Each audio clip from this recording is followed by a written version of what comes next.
Hello my crafty friends, it's Krista here from Second Chance Creation. Wow, how time flies. It was 3 weeks ago that we hooked up our caravan and went on a bit of a road trip with some friends. It's been the planning for the last 2 years. There's always been obstacles in our way. One was our friends had a bit of a cancer scare on his ears and nose.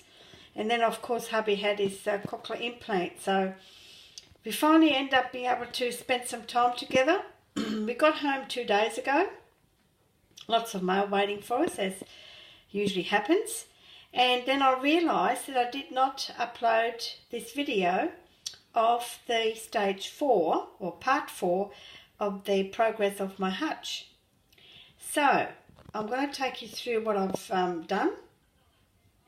Here you'll see the bride and groom, because I'm working on the wedding theme first.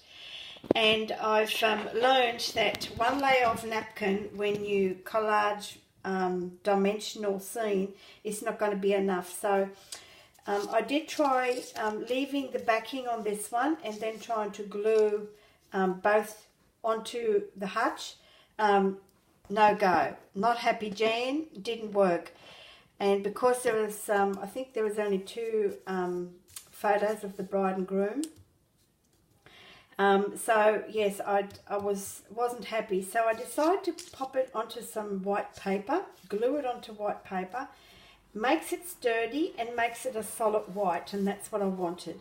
Because otherwise, if I was going to decoupage it just on here or onto flowers, with the flowers being in the background, this would disappear, so you wouldn't be able to see it.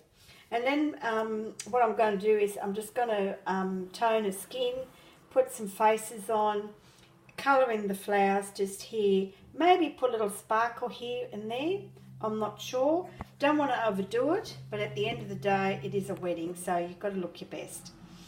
So I just thought I'd share that process with you when I'm going to be doing various napkin pictures, because they'll just disappear among everything else, and I want them to stand out. So from the last time, you would have you remember I've done the top part of the hutch, the edging here with beautiful ladybirds, the knobs.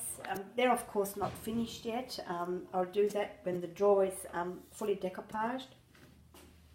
So I've made my way down to the first door of the cupboard, and it's starting to look really good, just how I like it. And this is going to be for the wedding scene.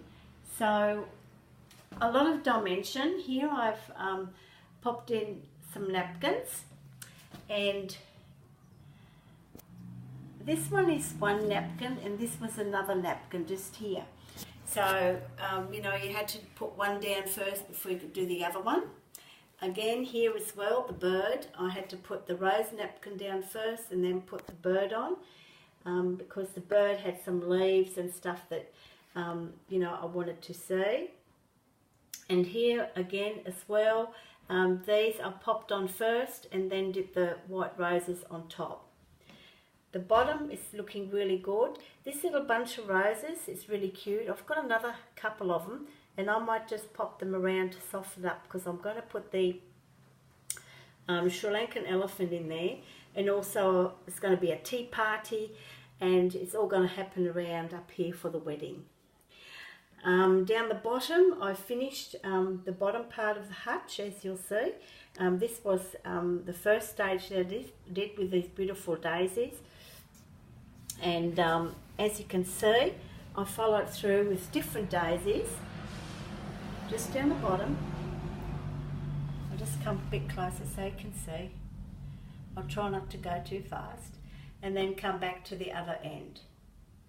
On this side, I haven't done much.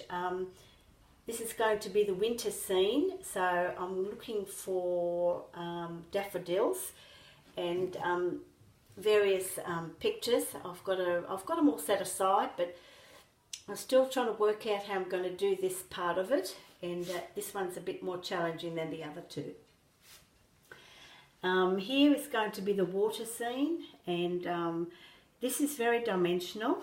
The agapanthus came on first, and I done the peacock, and again I've done that as well with white paper on the back to bring out the colour, otherwise it would have just disappeared.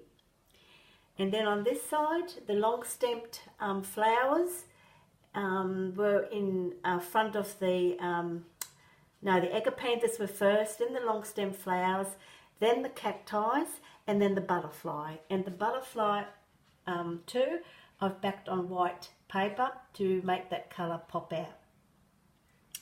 And on the bottom, I've, because I had the various colours of the daisies just there, and then the different ones just here, there was a little gap just here. Well, I've popped on some a basket, a napkin. Now this one, I did not put on white paper. So to me, if I had popped that on the backing paper, that basket would pop out a bit more, but I'm happy with how it looks. But hopefully you can understand what I'm talking about when I say that, you know, I need to back some of the pictures so that they don't disappear. So I'll just stand up. Sorry for the wobbles. And so this is how it looks at this point of time. So I hope you like the progress. My apologies, I didn't put that on, but I just didn't have any time before we left. So much was happening. And unfortunately we're off again in a couple of days. We've just found out we have to go back, a bit of an emergency, 6-hour drive there and then 6 hours back. But has to be done. It's nothing urgent or life-threatening or anything like this. It's just that something that we have to do. So without further ado, I'll let you all go. I've got a couple more videos to pop up, some project shares and some of my crocheting that I've done while I'm on the road, and also a challenge that I'm entering. So let me know what you think. I think it's going to look cool. It's a long process, but, you know, labour of love. And that's what crafting is all about. Until next time, happy crafting. Bye for now.